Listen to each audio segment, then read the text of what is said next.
बहुत सारे लोगों ने बहुत सारी बातें आपको बताई है।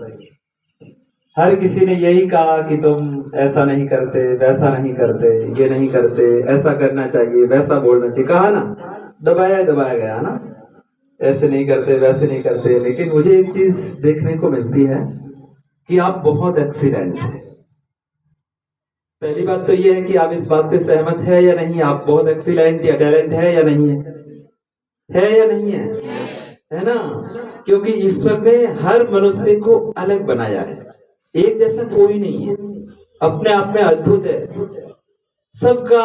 हम लोग फिंगरप्रिंट से ट्राई करेंगे ना, सबका अलग अलग आता है। किसी का मैच करता है क्या? नहीं करता है। हर बच्चा अपने आप में विलक्षण प्रतिभा का धनी होता है।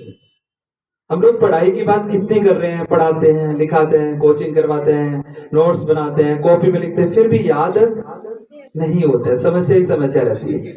लेकिन एक चीज देखिए, टैलेंट नहीं है ना, ये जो गाने पे डांस किया जाता है ना, इसकी कोचिंग किसने दी, किसने सिखाया, कौन क्लास लगाता है, किसने बताया?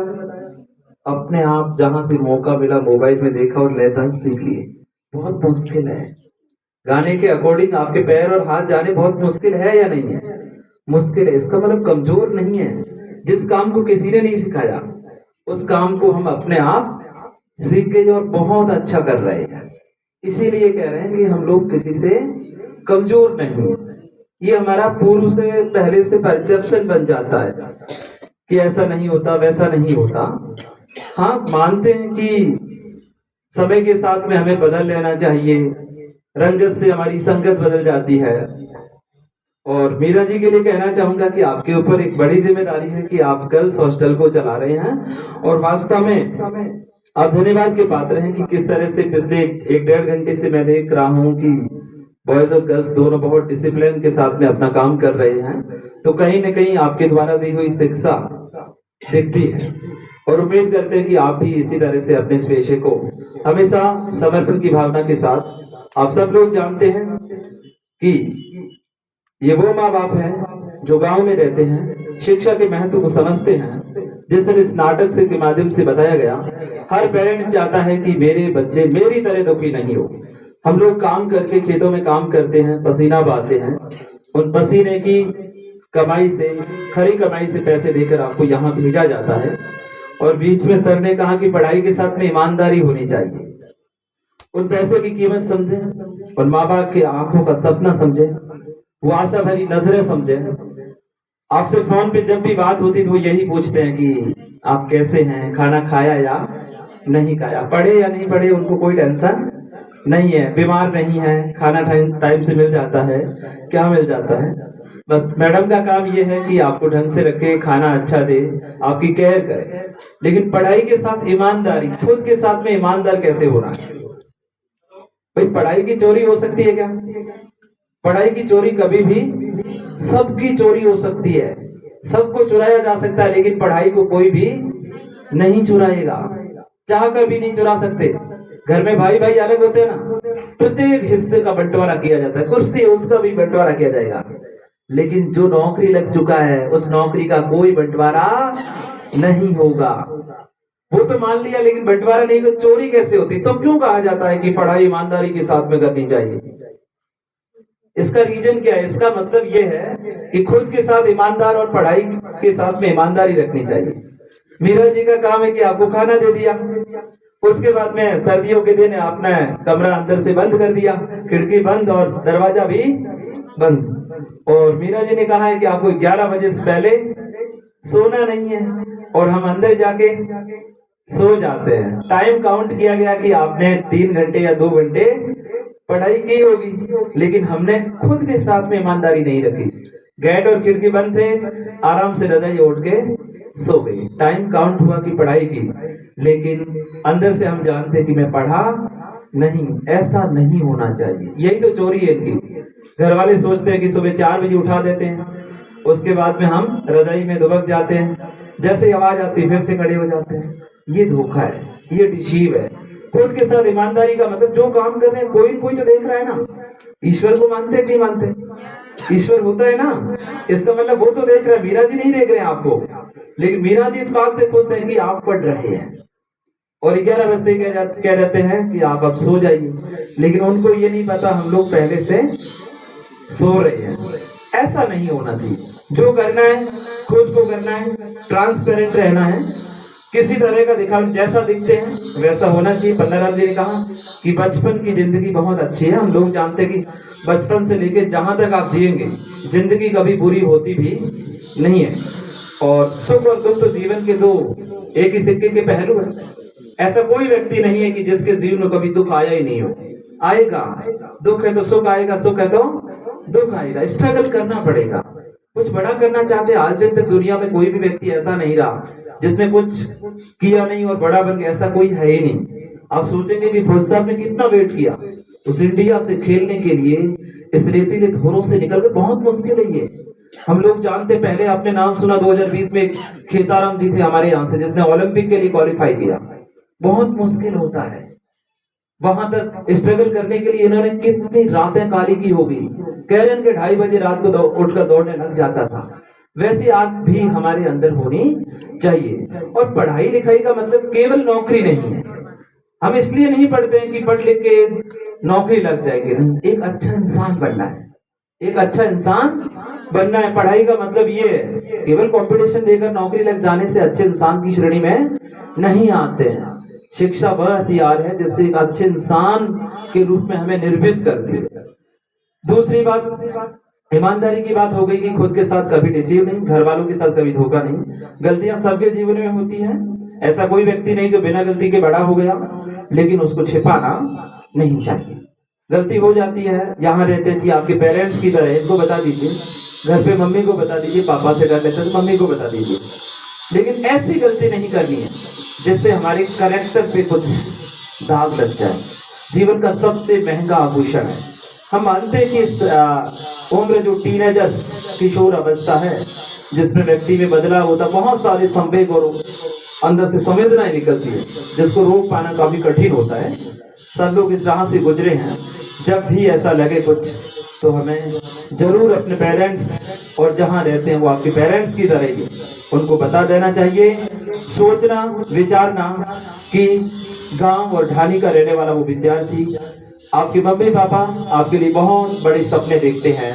वो बेहद खुश होंगे जब आप एक सफल इंसान के रूप में वापस घर लौटेंगे।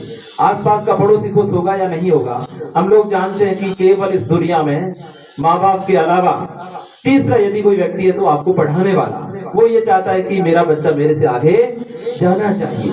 वो बेहद खुश होंगे। आपकी नौकरी लगने के बाद भी उनको पैसे नहीं चाहिए, वो अपना काम जो कर रहे हैं वो करते रहेंगे, लेकिन वो ये चाहते हैं कि हमारी तरह हमारी औलाद दुखी नहीं हो, वो एक अच्छे इंसान के रूप में स्थापित हो। 4 लोगों के बीच में वो बैठे तो उनका सिर गर्व से ऊपर होना चाहिए कि फला का बेटी है, फला का बेटा है, कि उन्होंने ऐसा किया ऐसा किया।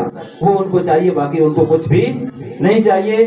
थके हारे हुए होते हैं, हम लोग जानते हैं, थकान सबको होती है। अच्छा रहना, अच्छा खाना सबको अच्छा लगता है। आपने सोचा इस दुनिया में सबसे ज्यादा हम जो ऋणी है वो माँ के ऑलवेज ऋणी रहेंगे। माँ के जितना जो कष्ट इस दुनिया में कोई नहीं देता। वो इतना कष्ट लेके पैदा हुई है कि उसने जीवन भर दुखों को उठाया है। अपने बच्चे के लिए क्या क्या नहीं करती है।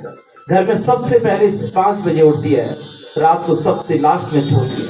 घर में मेहमान आता, खाना बनाना, चाय बनाना, उनको भी थकान होती है, लेकिन आप सोचना कभी भी नहीं कहती कि मैं थक कर चुकी हूँ। प्लीज उनके लिए चिंता करना कि और किसी के लिए काम करें या नहीं करें, खुद के लिए, अपने घर वालों के लिए ऐसा कोई काम नहीं करे जिससे घर वालों को कोई बात बुरी लगे। बस पढ़ते जाना है। हम लोगों को पता है कि इतना ज्यादा प्रेशर नहीं है आप पे, प्रेशर की जिंदगी नहीं है। हर काम सिंपलिसिटी से हो जाएगा। कि गोरखाराम जी एक दिन से धावक थोड़ी बने, एक दिन से धावक नहीं बने, बहुत दिनों तक इनकी एड़ियां रोड पे गई है। एक छोटा सा उदाहरण है, हम लोगों को पता है कि पेरिस ओलंपिक खेल 2024 में हुआ, उसमें आपने एक वाक्य देखा होगा कि एक कुश्ती की खिलाड़ी थी, हरियाणा की रहने वाली विनेश फोगाट। सुना है ना आपने? हम लोग इस बात को जानते हैं कि इस दुनिया का सबसे बड़े खेल यदि होते हैं वो ओलंपिक खेल है। ओलंपिक खेलों से बड़ा कोई खेल नहीं होता। हर व्यक्ति का सपना होता है, जैसे अपना पढ़ाई में सपना, खेल में भी तो सपना है कि ओलंपिक में देश के लिए मेडल लेके आऊंगा। उसने दिल्ली की सड़कों पे बेहद संघर्ष किया, हम इस बात से भली भांति जानते हैं। लेकिन उनके मन में एक अटूट विश्वास था कि मैं मेरे घर वालों के लिए देश के नाम मेडल करूं। और वो दिन आया भी पेरिस ओलंपिक का कि उसने सेमीफाइनल के अंदर, हम लोग जानते हैं कि एक ऐसा खिलाड़ी उसके सामने था कि वो आज दिन तक कभी हारा भी नहीं था। अजय खिलाड़ी था, और अजय खिलाड़ी सामने आता तो हौसला टूट जाता है। लेकिन उनकी प्रैक्टिस इतनी ज्यादा तेज थी कि लास्ट के 15 सेकंड में उसने एक ऐसा दांव खेला कि जिससे उसको चित कर दिया और 5 पॉइंटों से उसको विजेता घोषित कर दिया गया। सेमीफाइनल में जीत गई तो कहां चली गई? फाइनल में। और फाइनल में गई जिसका मतलब एक पदक तो पक्का ही हो गया ना, जीतेगी तो गोल्ड, नहीं तो सिल्वर पक्का है। अरे वहां पदक जीतना नहीं, वहां क्वालिफाई करना भी बड़ी बात है, और पदक आ रहा है तो बहुत बड़ी बात थी। आप सोचे, कुश्ती का खेल वजन के आधार पर खेला जाता है। जिस दिन इस देश की करोड़ों की जनता उनके लिए दुआ कर रही थी कि विनय इस देश के लिए मेडल लाए, और हम लोग भी सोच रहे थे कि एक तो मेडल आएगा ही आएगा। लेकिन आप देखें कि नियति को कुछ और मंजूर था कि जिस दिन सुबह फाइनल थी उससे पहले दिन उनका 2.5 किलो वजन उनके वेट से ज्यादा था। 51 किलो में खेल रही थी, 53.5 किलो थी। उस विनेश ने पूरी रात मेहनत की उस वजन को कम करने के लिए। आप सोचें कि सुबह वो 6 बजे अपना वेट करती है तो उसका लगभग 200 ग्राम वेट ज्यादा था। बाकी का सारा वेट उसने रात भर मेहनत करके कम कर दिया। उसके बाद उसने अपने सिर के बाल कटवा दिए उस खेल के लिए, मेडल के लिए। फिर भी उसका वजन 100 ग्राम ज्यादा था। उसने अपने शरीर से खून निकलवा दिया, लेकिन दुर्भाग्य था कि वो मैच के लिए जाती है तो 90 ग्राम वजन के कारण उसको डिस्क्वालीफाई कर दिया जाता है, यानी उसके योग्य भी नहीं माना। शिखर पे चढ़ी हुई थी, एक कदम दूर थी और उसको सीधा नीचे फेंक दिया गया। आपने सोचा है कि वो कितनी टूटी हुई होगी। बहुत मुश्किल होता है वापस शुरुआत करनी। इसका मतलब नहीं अगली बार खेलने जाएगी तो वहीं से शुरू हो जाएगी, जीरो से शुरुआत करनी है। उसने लास्ट ट्वीट किया कि 21 वर्षों की कुश्ती के दौरान माँ, मैं आपके सपने को पूरा नहीं कर पाई और मैं हमेशा के लिए कुश्ती से हार गई। हमें कुछ नहीं लगता, 90 ग्राम कुछ नहीं, खिला दो, लेकिन नियम्स तो नियम्स होते हैं, रूल्स तो रूल्स होते हैं। मानते हैं ये, वो देश के लिए प्रेरणा, इंस्पिरेशन है। लेकिन आप सोचें कि हाथ में आया हुआ पदक चला गया और उसको नीचे गिरा दिया गया। हर व्यक्ति ने बहुत स्ट्रगल किया। लियोनेल मेसी का नाम सुना आपने? फुटबॉल का एक विश्व प्रसिद्ध फुटबॉलर है जिसने अपने देश के लिए 18 साल फुटबॉल खेली, और उसके बाद अंतिम वर्ल्ड कप में वो अपने देश के लिए पदक दिला देते हैं। तो ऐसे नहीं है, सफलता शॉर्टकट नहीं है। धैर्य रखना है, थोड़ा थोड़ा पढ़ना है, धीरे धीरे पढ़ना है, डिप्रेशन में नहीं रहना है। जो चीज होती है वो एक दूसरे से शेयरिंग करनी चाहिए। हम लोगों को पता है कि गुस्सा जब भी आता है, गुस्सा आना थोड़ा क्लाइमेटली भी फर्क पड़ता है, कई चीजें ऐसी हेरिडिटी की भी होती है। जब भी आए तब एक गिलास पानी जरूर पिए। पानी में बेहद ताकत है। दूध उफनता है, रोकता है हमसे, लेकिन कौन रोकता है? पानी रोकता है। एक गिलास पानी पीजिए, या आंसू आते हैं आंसू को बहा दीजिए, मेरा दिमाग हल्का हो जाएगा, मन हल्का हो जाएगा। अंदर चीज रहनी नहीं चाहिए। खुद के लिए सोचें, क्यों आया हूं, किस लिए आया हूं, कितनी चिंता करते हैं और मुझे किस पे काम करना है, उसके लिए हमेशा खुद के लिए सोचते रहिए। बाकी हमें पता है कि सडनली चीजें नहीं मिलती है, और तुम लोग बहुत टैलेंट है, आप कर सकते हैं, ऐसा खुद को विश्वास होना चाहिए। सर ने कहा ना मेरे परसेंटेज बहुत कम रहे हैं, परसेंटेज कोई मायने नहीं रखते हैं। 12th फेल का एक उदाहरण भी दिया, बेहद अच्छी मूवी, पढ़ने वाले लोगों के लिए इंस्पिरेशन रहती है वो मूवी, कि जो बच्चा 12वीं में फेल होकर इस देश की सबसे बड़ी सर्विस में सेलेक्ट हो जाता है। इंटरव्यू में पूछा जाता है उससे, झूठ नहीं बोलता वो, कि आप 10th में फर्स्ट डिवीजन और 12th में फेल हो गए, और 10th में जो फर्स्ट डिवीजन है, इसका मतलब हम लोग मानते हैं कि 10th से 12th क्या है, सरल है, मैथ्स नहीं है, साइंस नहीं है। लेकिन उसने कहा कि सर हमारे स्कूल में एक ऐसे प्रिंसिपल आए जिन्होंने अगले साल पूरे स्कूल की चीटिंग होती थी उसको क्या कर दिया, बंद कर दिया, तो पूरा स्कूल फेल हो गया। और फेल हो गया, अगले साल गांव वालों ने क्या किया, उस सर का ट्रांसफर करवा दिया। देखती बात है ना, किसी को अच्छा नहीं लगेगा, लेकिन हम लोग ये जानते हैं वह टीचर आपका हितैषी हो सकता है, चीटिंग करवाता वो इस दुनिया में सबसे बड़ा आपका दुश्मन है। टीचर से कहिए कि 365 दिन में से 5 दिन हितैषी नहीं बने, 360 दिन हितैषी बने हैं, रोज पढ़ाए हमें, चीटिंग से आगे हम बढ़ नहीं पाएंगे। उनको कहा, उनसे पूछा कि आप फेल, तब उसने कहा कि ऐसे सर थे, तो क्या अगले साल सर चले गए, फिर से सारे स्कूल ने नकल की, लेकिन मैंने नकल नहीं की, मेरे 3rd डिवीजन बना। उस ईमानदारी के 3rd डिवीजन की वजह से आज इस यूपीएससी की सीढ़ियां चढ़ा हूं। फिर उनसे पूछा गया कि आपको सेलेक्ट नहीं करते हैं, ये आपका अंतिम अटेम्प्ट है, आपका सपना पूरा नहीं होंगे तो आप क्या करेंगे? हंस के जवाब देता है, गांव जाऊंगा और टीचर बनूंगा, और टीचर बनके छोटे छोटे बच्चों में चीटिंग की आदत को रोक दूंगा, ताकि उन बच्चों के साथ में ऐसा नहीं होगा। हम लोग जानते हैं कि उस रिजल्ट में वो मनोज शर्मा नाम का एक लड़का, यूपी का रहने वाला, आईपीएस की सर्विस में सेलेक्ट हो जाता है, घर लौटता है, दादी के कहे हुए वादे को पूरा करने के लिए कंधे पे स्टार लगा के घर लौटता है। लेकिन उनको ये नहीं पता था, घर आने के बाद बहन को पूछता, दादी कहाँ है? बहन बोल नहीं पाती, उनकी आंखों में आंसू भर आते हैं। उनको ये नहीं पता कि दादी आज से 2 साल पहले इस दुनिया से जा चुकी था। खूब रोता है, लेकिन कहीं ना कहीं हम ये मानते हैं कि उनका आशीर्वाद उनके ऊपर था। हम लोग जानते हैं इनमें से भी वही मनोज कुमार, वही सानिया मिर्जा, सचिन तेंदुलकर, ऐसे अनगिनत उदाहरण हैं जो इन बच्चों की आंखों में दिखता है। मुझे पूरा भरोसा है कि आप अपने घर वालों के सपनों पर, अपने मम्मी पापा के सपनों पर, खुद के लिए एक बेहतर जीवन को किस तरह से हम निर्मित कर सकते हैं। बाकी आपके लिए जिस तरह की जो व्यवस्थाएं हैं, ये लोग वही कर सकते हैं जो आपको खाने पीने का, पढ़ने के लिए बिठा सकते हैं। आखिर पढ़ना तो खुद को पड़ेगा। साइकोलॉजी हमें ये कहती है कि घोड़े को पानी के तालाब तक ले जाया जा सकता है, लेकिन पिलाया नहीं जा सकता। पिएगा तो वो खुद ही पिएगा, पढ़ना खुद को पड़ेगा।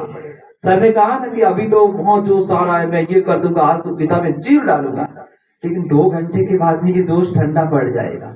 इंटरनल मोटिवेट रखिए खुद को। इस शहर आया हूं, एक बस्ता लेके आया था, वो केवल एक बस्ता नहीं है, घर वालों की उम्मीदों से भरा हुआ बस्ता है। वापस जाते वक्त उसमें कुछ न कुछ लेके जाऊंगा। इन उम्मीदों के साथ पुणे आप सभी का बहुत बहुत आभार। Thank you so much.